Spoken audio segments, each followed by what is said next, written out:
नमस्कार, मैं कंचन डोगरा आप सभी दर्शकों का 10 बजे के बुलेटिन में स्वागत करती हूं और शुरुआत कर रहे हैं बड़ी खबर के साथ। बड़ी खबर यूपी के आगरा से, जहां पर मर्सिडीज कार पर सवार समाजवादी पार्टी के नेता के बॉडीगार्ड ने सड़क से गुजरती दो बहनों को आंख मारी। तो क्या हुआ, उसकी तस्वीरें आपको हम दिखा रहे हैं। शहादरा चुंगी इलाके में बॉडीगार्ड ने एक्टिवा से जा रही महिला साध्वी पांडे और उनकी बहन ज्योति को आंख मारी तो वो आग बबूला हो उठी। उन्होंने मोबाइल से कार की फोटो खींचनी शुरू कर दी। गार्ड ने मोबाइल छीनकर उसे तोड़ दिया। तब तक लोगों को भी ये पूरा माजरा समझ आ गया।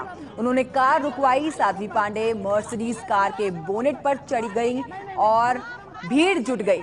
उसके बाद कार तहस नहस होनी शुरू कर दी गई।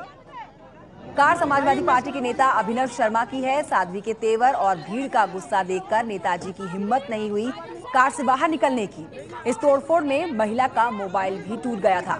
महिला ने हर्जाना चुकाने को कहा। नेताजी अभिनव शर्मा को बहनों को 6,500 रुपए देने पड़े।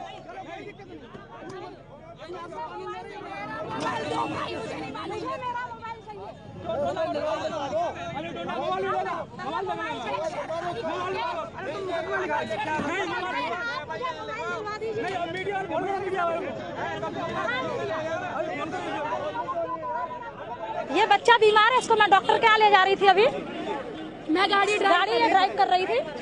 सड़क पे चलते हुए इनका कमांडो, पहली बात तो इतना हॉर्न तेज था, बच्चा बिल्कुल बिलख रहा था, रो रहा था।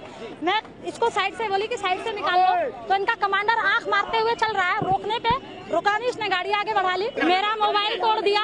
समाजवादी पार्टी के नेता है, नेताजी गाड़ी में नहीं थे, उनके बच्चे और उनके परिवार के सदस्य गाड़ी में जा रहे थे। उसके बावजूद उन लोगों ने नशे में मोबाइल तोड़ने के बाद जब मारपीट करने पे जनता आ गई, उसके बाद ये लोग अपने आप का बचाव करने लगे। मैंने कहा मेरा मोबाइल मुझे चाहिए किसी भी कंडीशन में, तो ये 6,500 रुपए मुझे गिन के दे दिए हैं, पैसे दे दिए हैं कि मोबाइल तोड़ने के लिए। और यहाँ जो पुलिस आई वो मुझसे कहती है आप थाने चलिए, सिर्फ रिपोर्ट लिखी जाएगी, उसके अलावा हम आपकी कोई मदद नहीं कर सकते हैं। भैया आंख मारते हुए ये कौन सी तमीज है? जब प्रशासन ये काम करेगा तो जनता क्या करेगी? ये करते हुए जा रहे थे तो हमने गाड़ी इनकी रुकवाई। हमने कहा भैया ये बताओ, ये तुम्हारे कमांडर, इन्हें रुकवाओ। इन्होंने रुकवाया नहीं, एक्शन ही नहीं लिया। हमने बस दीदी ने, मैंने कहा इनका नंबर नोट कर लो इनकी गाड़ी का। दीदी इनका फोटो खींच रही थी, तब तक इन्होंने क्या किया, मेरी दीदी का मोबाइल उठाया और फेंक दिया। तो बताइए कौन सी तमीज है? उसमें मेरी दीदी का ऑफिस के डाटा कितने पड़े हुए थे, ये निकाल के देंगे। तो ये करती है, हम कुछ कर नहीं सकते हैं क्योंकि उसके हाथ बंधे हुए प्रशासन के हाथ, वो तो बेचारा कुछ कर ही नहीं सकता। लेकिन ये क्या कर रहे हैं? इनकी सरकार अब गिर जाएगी, इनकी सरकार अब नहीं आएगी। सुनिए, छेड़खानी के लिए, बदतमीजी के लिए हम इनके कमांडर को सस्पेंस करवाओ या वर्दी पहने हुए नहीं, काले काले कपड़े पहने हुए थे। तो ज्योति पांडे और साध्वी पांडे दोनों बहनों को आप सुन रहे थे, जिनके साथ समाजवादी पार्टी के नेता के बॉडीगार्ड ने गलत व्यवहार किया। लेकिन एबीपी न्यूज ने साध्वी पांडे और अभिनव शर्मा से उनका पक्ष लेने की कोशिश की। दोनों ने एक दूसरे के दावों को झुठलाया है। साध्वी पांडे ने कहा है कि वो इस पूरे मामले को आगे नहीं लेकर जाना चाहती। अभिनव जी, मैं तो आपका चेहरा नहीं देख रही हूँ, इसलिए मैं नहीं बता पाऊंगी क्योंकि मैं अपनी कोचिंग में बैठी हुई हूँ। लेकिन सर देखिए, मेरी आपसे कोई जाति दुश्मनी नहीं है। मैं आपसे इतना कहना चाहूंगी कि आप कृपया करके झूठ मत बोलिए, क्योंकि हम लोग जय गुरुदेव वाले हैं और कतई झूठ नहीं बोलते और ना बर्दाश्त करते हैं।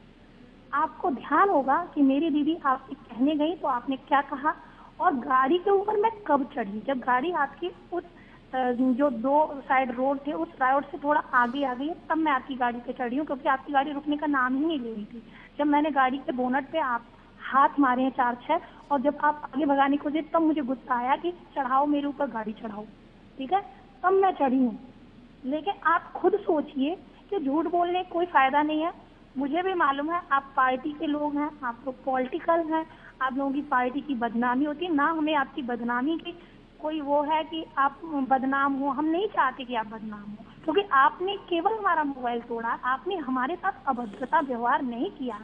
जो आपके गार्ड ने किया, आपको गार्ड को बुला देना चाहिए था। हमें आपसे कोई मतलब ही नहीं था, हम आपसे कुछ कर अगर आप हमसे आके नहीं लिया, इसके बदले में ये हुआ और हमारी दीदी का आपने मोबाइल तोड़ा। नहीं, इतना आके आप कम से कम हमें बताते ना, आप सीधा आके आप गाड़ी में। सर आपको बताया नहीं गया था, आप इतना झूठ क्यों बोल रहे हैं? आपको बताया नहीं गया था? बिना बताए। अच्छा एक बात बताइए, बिना बताए इतना बवाल होता था? बिना बताए। यही तो मैं कह रहा हूँ, अगर आप मुझे कम से कम बताते ना सर, तो अब इवन मैं उस पर देखिए, एक्शन लेता। इवन मैडम, अगर मुझे, मैं सीरियसली बोल रहा हूँ, मैं तो भगवान वाला बंदा हूँ, अगर मुझे मेरे पास आके पूरी बात बताई जाती तो मैं बिल्कुल उस पर एक्शन लेता, उस बॉडीगार्ड को वहीं बुला के उसको मतलब जो करना होता ना वो करता, अगर इनसे किसी ने बदतमीजी। सुनिए सर, आप लोग दूसरा सुनिए, पॉलिटिकल लोग हैं, आप लोग दूसरा- अगर झूठ भी बोलेंगे तो वो दूसरा- भी सच हो जाएगा। सुनिए, आपके है पास ना? पावर है, हमारे पास कुछ दूसरा- नहीं। लेकिन मैं आपको बता रही हूँ, अगर इन लोगों ने किसी ने, देखिए मैं आप सीधी बात कहती हूँ, मुझे किसी से मतलब नहीं है, अपना कमाने खाने से मतलब, लेकिन मुझे झूठ कतई बर्दाश्त नहीं। अगर आपने झूठ चैन तोड़ झूठ दी, की तोड़ी बुनियाद नहीं, आप पे तो पूछ लो। वो बिल्डिंग खड़ी की जा रही है तो मैं FIR करूंगी। अगर यहाँ पर झूठ और मुझे बदनाम करने की कोशिश की गई कि आपने ऐसा किया है, जानबूझ के हमें शिकायत नहीं की गई है, तो मैं FIR करूंगी। लेकिन देखिए, नहीं, ये लोग आपने गलत बात कर रहे थोड़ी- हैं। आप साफ थोड़ी कह ये दीजिए कि बताइए। हाँ, हमसे गलती हो गई। आपने वहाँ पे फिर माफी क्यों मांगी अगर आपकी गलती नहीं थी तो? अब किस बात की माफी मांग रहे थे? पहले तो आप लोग क्या सुनिए। करना चाहते हैं? एक मुंह से कहते हैं कि ऐसा और एक मुंह से कहते हैं वैसा। हमारी समझ में तो नहीं आ रहा। अगर आपने गलती नहीं की तो आपने किस बात की माफी मांगी? मेरे ऊपर एकदम से गाड़ी में हाथ आए और हाथ मारने लग गए पीछे से एकदम से। मैंने कहा पता नहीं क्या बात है, लेडीज ने हमें जान के इसलिए कुछ नहीं किया। मैंने कहा क्या बात है थोड़ा एकदम से, तेज बोलिए, मुझे कम सुनाई दे रहा है। ठीक है ना। दूसरा, गाड़ी के ऊपर चढ़ गए, शीशा फोड़ दिया। अरे जब बात करने की बात करी तो मेरी चैन तोड़ ली। अब आप बताइए इस वक्त मैं क्या करता, उस वक्त लेडीज से लड़ता वहां पे? एक्चुअली में सर, अगर आप इतनी सी बात नहीं समझ पाते हैं तो आपको पार्टी में रहने का क्या अधिकार है? आप मुझे बताइए, किसी महिला की तकलीफ नहीं समझ सकते, आप क्या कर रहे हैं? उनके पिताजी सबसे लास्ट में आए, बहुत लास्ट में आए, उन्होंने मामला सुलझाया। वो वाकई में एक अच्छे व्यक्ति थे। मेरे फादर नहीं थे, वो वहाँ पे लास्ट पार्टी में आए के थे एक वरिष्ठ कार्यकर्ता थे जी। ना, वो आए अच्छा। वहाँ पे। उनने कहा कि अभिनव, इनको 6,500 रुपए दे दो और इनका जो मोबाइल वोबाइल जो टूटा है कैसे भी, तो ये खत्म करो। हमने कहा ठीक है भैया, खत्म करते, कोई बात नहीं। उन्हें पैसे दिए और खत्म कर दिया उस केस को। बिल्कुल कार्रवाई की जाएगी। अगर अगर वो है, आरोपी कोई है तो उसको, सुनिए, आरोपी कोई जी। है तो उसको पकड़ा जाएगा, जो भी आरोपी है। मैं तो मैडम केस नहीं दर्ज इसलिए कराना चाहता क्योंकि लेडीज है। हेलो ठीक है, सर, बेसिकली मैं आपसे केवल ये मेरे कहना ऊपर चाहती भी प्रॉब्लम हुई खामा खा। जबकि अच्छा, अगर मैं कह रहा हूँ ड्राइवर ने या उसने गार्ड ने छेड़ा भी था या कुछ बदतमीजी की थी या कुछ भी किया था, मुझे रोक के एक बार मुझसे बोलते भैया ऐसे ऐसे बात, मैं उसको रोक के मैडम वहीं मारता उसको और इनसे माफी मंगवाता 100 बार। मुझे किसी माफी की जरूरत नहीं है। इन्होंने जो किया वो हो गया, बात खत्म हुई। मुझे उस गार्ड पे गुस्सा आया था, इनके ऊपर मुझे किसी प्रकार का कोई गुस्सा नहीं था। इन्होंने मेरा मोबाइल जी। तोड़ा, इस बात से मुझे गुस्सा था, और कोई मतलब नहीं। दोनों की बातचीत आप सुन रहे थे। सुबह का मामला, दो बहनें एक्टिवा गाड़ी से जा रही थी, वहीं समाजवादी पार्टी के नेता के बॉडीगार्ड ने इन दोनों बहनों के साथ गलत व्यवहार किया।